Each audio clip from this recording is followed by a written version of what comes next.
الحمد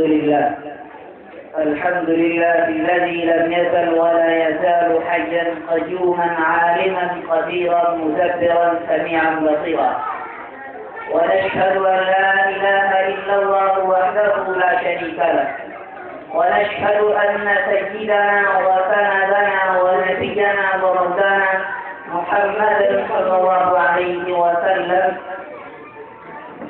قال الله تبارك وتعالى: أعوذ بالله من الشيطان الرجيم، بسم الله الرحمن الرحيم. قل إن كنتم تحبون الله فاتبعوني يحببكم الله ويغفر لكم ذنوبكم والله غفور رحيم. صدق الله العظيم وصدق رسوله النبي الكريم، ونحن على ذلك من الشاهدين والشاكرين.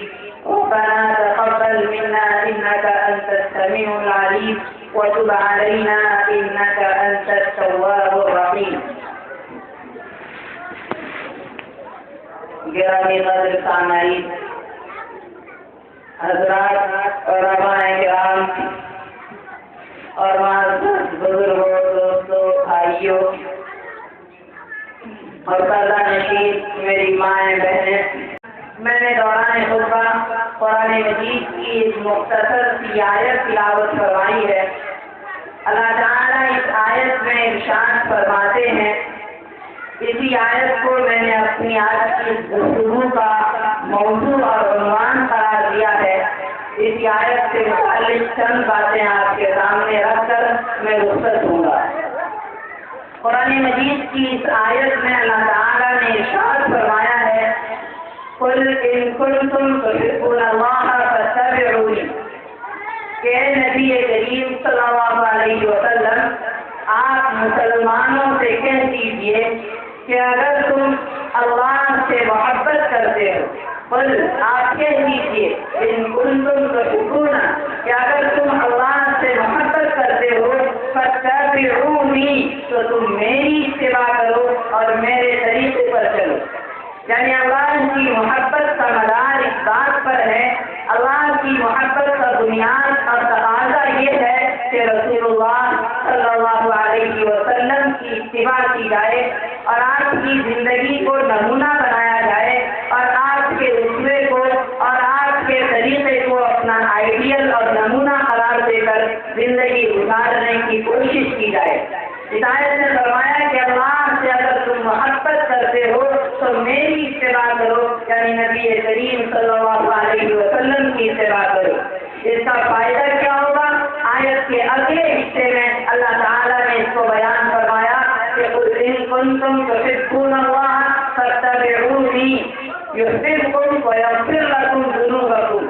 کہ اللہ تعالیٰ تم سے محبت کرنے لگیں گے اور اللہ تعالیٰ تمہارے گناہوں کو معاف کر دیں گے اور اللہ تعالیٰ بہت زیادہ معاف کرنے والا ہے. یعنی جب انسان اپنی زندگی کا نمونہ نبی کریم صلی اللہ علیہ وسلم کی زندگی کو بنا لے اور اس طریقے پر زندگی گزارنے کے لیے تیار ہو جائے تو اس کا پہلا فائدہ یہ ہوتا ہے کہ اللہ تعالیٰ اسے گناہوں سے بچا دیتے ہیں اور ان کے گناہوں کو معاف کر دیتے ہیں. اور دوسرا فائدہ یہ ہوتا ہے کہ خود اللہ تعالیٰ اس بندے سے محبت کرنے لگتے ہیں. اللہ تعالیٰ جس بندے سے محبت کرنے لگ جائیں اس بندے کا کیا مقام، اس کے مقام کا کیا پوچھنا، وہ تو اللہ کا محبوب ہو گیا. ایک حدیث کے اندر آتا ہے کہ رسول اللہ صلی اللہ علیہ وسلم نے ارشاد فرمایا کہ جب اللہ تعالیٰ کسی بندے سے محبت کرتے ہیں تو اللہ تعالیٰ حضرت جبرائیل علیہ السلام کو حکم دیتے ہیں کہ جاؤ آسمان میں اعلان کر دو، آسمان پر اعلان کر دو کہ اللہ تعالیٰ فلاں بندے سے محبت کرتا ہے. لہذا اے آسمان والو، اے فرشتوں، تم بھی اللہ کے اس بندے سے محبت کرو اور اس کے ساتھ تعلق رکھو. اور جب آسمان کے فرشتے اس بندے سے محبت کرنے لگتے ہیں تو اس کے بعد پھر حضرت جبرائیل علیہ السلام اللہ کے حکم سے اہل دنیا میں، تمام دنیا کے لوگوں میں اس بندے کے تعلق سے اس کے دل میں محبت پیدا کر دیتے ہیں. تو یہ ایک اعزاز ملتا ہے کہ وہ اہل دنیا کی نظر میں بھی معزز اور مکرم اور باعزت ہو جاتا ہے. یہ اللہ تبارک و تعالیٰ اس کے برخلاف ایک آدمی جب اللہ تعالیٰ کے رسول صلی اللہ علیہ وسلم کی زندگی کو اپنا نمونہ نہیں بناتا ہے اور اس طریقے پر زندگی نہیں گزارتا ہے تو اللہ تعالیٰ اس بندے سے محبت کے بجائے اس سے نفرت کرتے ہیں، اس سے عداوت اور بغض رکھتے ہیں، اور اللہ تعالیٰ حضرت جبرائیل علیہ السلام کو حکم دے دیتے ہیں کہ آسمان میں اعلان کر دو کہ یہ بندہ اللہ کے نزدیک مقبول ہے، اس کا کوئی مقام نہیں ہے اللہ کے نزدیک، اور پھر آسمان کے بعد دنیا میں بھی اعلان کرا دیا جاتا ہے اور اہل دنیا کے نزدیک بھی وہ بندہ محبوب نہیں رہتا ہے، اور اللہ کی طرح اللہ کے نزدیک جس طرح محبوب ہو جاتا ہے ایسے اہل دنیا کی نظر میں بھی وہ آدمی مردود ہو جاتا ہے، مقبول ہو جاتا ہے اور لوگ اس سے نفرت کرنے لگتے ہیں۔ لیکن میرے دوستو، قرآن مجید کی اس آیت سے ایک نتیجہ اور ایک بات یہ سمجھ میں آتی ہے کہ اللہ تعالیٰ کے یہاں اللہ کی محبت کے لیے مدار ظاہری شکل و صورت نہیں ہے، مال و دولت نہیں ہے، بلکہ اللہ کی محبت کا مدار کیا ہے؟ اللہ تعالیٰ نے فرمایا فاتبعونی، نبی کریم صلی اللہ علیہ وسلم کی اتباع میں اللہ تعالیٰ کی محبت کا راز چھپا ہوا ہے۔ جو آدمی نبی کریم صلی اللہ علیہ وسلم کا متبع ہوگا اللہ کا محبوب ہوگا، جو نبی کریم صلی اللہ علیہ وسلم کے طریقے کے خلاف زندگی گزارے گا تو اللہ کے نزدیک مقبول اور مردود ہوگا۔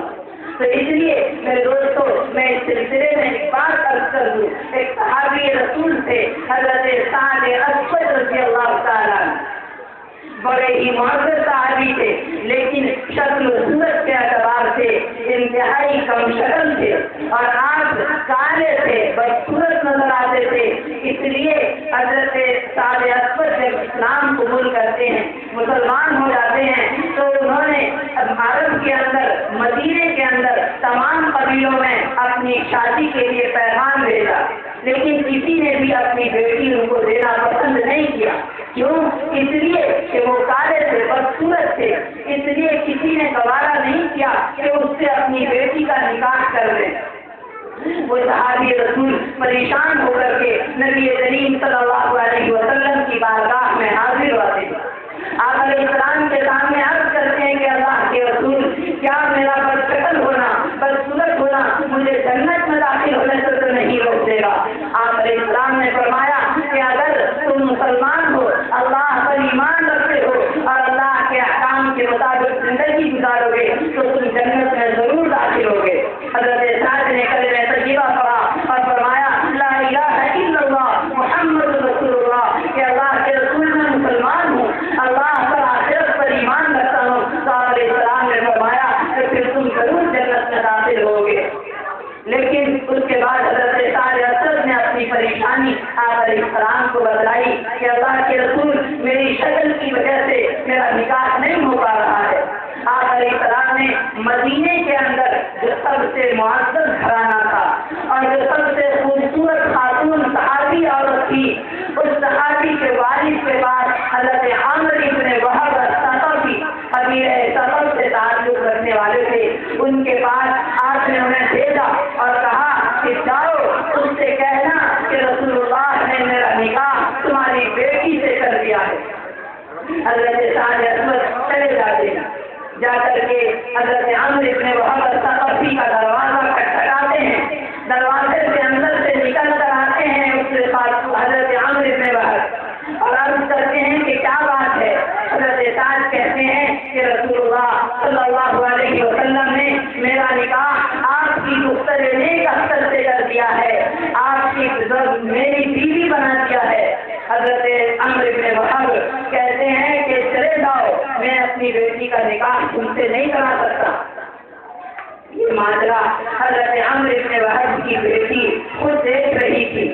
جب انہوں نے دیکھا تو اپنے والد سے کہا کہ اللہ کے غضب سے ڈریے، جب اللہ اور اس کا رسول کوئی فیصلہ کر دیتے ہیں تو اس میں کسی مومن کو انکار کرنے کا اختیار نہیں ہوتا ہے۔ اور انہوں نے قرآن مجید کی آیت تلاوت کی، فرمایا وَمَا كَانَ لِمُؤْمِنٍ وَلَا مُؤْمِنَةٍ إِذَا قَضَى اللَّهُ وَرَسُولُهُ أَمْرًا أَن يَكُونَ لَهُمُ الْخِيَرَةُ مِنْ أَمْرِهِمْ وَمَن يَعْصِ اللَّهَ وَرَسُولَهُ فَقَدْ ضَلَّ ضَلَالًا مُبِينًا۔ کہ کوئی مومن چاہے وہ مرد ہو یا عورت، جب اللہ اور اس کا رسول لے تو اسے انکار کا کوئی حق نہیں ہے۔ اگر کوئی آدمی وَمَن يَعْصِ اللَّهَ وَرَسُولَهُ جو اللہ اور اس کے رسول کی نافرمانی کرتا ہے تو وہ کھلی ہوئی گمراہی میں ہے، وہ نافرمان ہے۔ یہ کہہ کر کے حضرت عامر بن وہب کی لڑکی کہتی ہیں کہ میرے لیے مجھے وہی شوہر پسند ہے کہ جس کا نکاح آپ علیہ السلام نے میرے ساتھ کر دیا۔ اس طریقے سے ان سے نکاح ہو جاتا ہے، لیکن اس کے بعد حضرت سعد اسود بازار کی طرف جاتے ہیں تاکہ اپنی زوجہ کے لیے کچھ سامان لے آئیں۔ سامان شب عروسی کا سامان خریدنے کے لیے بازار میں نکلتے ہیں اور ادھر اعلان جنگ ہو جاتا ہے۔ رسول اللہ کے قاصد جنگ کا اعلان کر دیتے ہیں۔ حضرت سعد اسود جب رسول اللہ کے قاصد کا اعلان جنگ صدائے جنگ سنتے ہیں تو بیوی کے لیے سامان خریدنے کے بجائے سامان جنگ خرید لیتے ہیں، گھوڑے اور ہتھیار خرید کر کے جنگ میں شریک ہو جاتے ہیں، حتیٰ کہ کفار سے لڑتے لڑتے اسی جنگ میں شہید ہو جاتے ہیں۔ اللہ تبارک و تعالیٰ نے رسول اللہ صلی اللہ علیہ وسلم کو مبتلا کر دیا۔ جب رسول اللہ صلی اللہ علیہ وسلم نے ان کا کٹا ہوا سر اپنے پاس منگوایا اور اس کے بعد کہا کہ دیکھو یہ وہ آدمی ہے کہ اللہ تعالیٰ نے تمہاری بیٹی سے زیادہ اچھی عورتوں سے جنت میں اس کا نکاح کر دیا ہے۔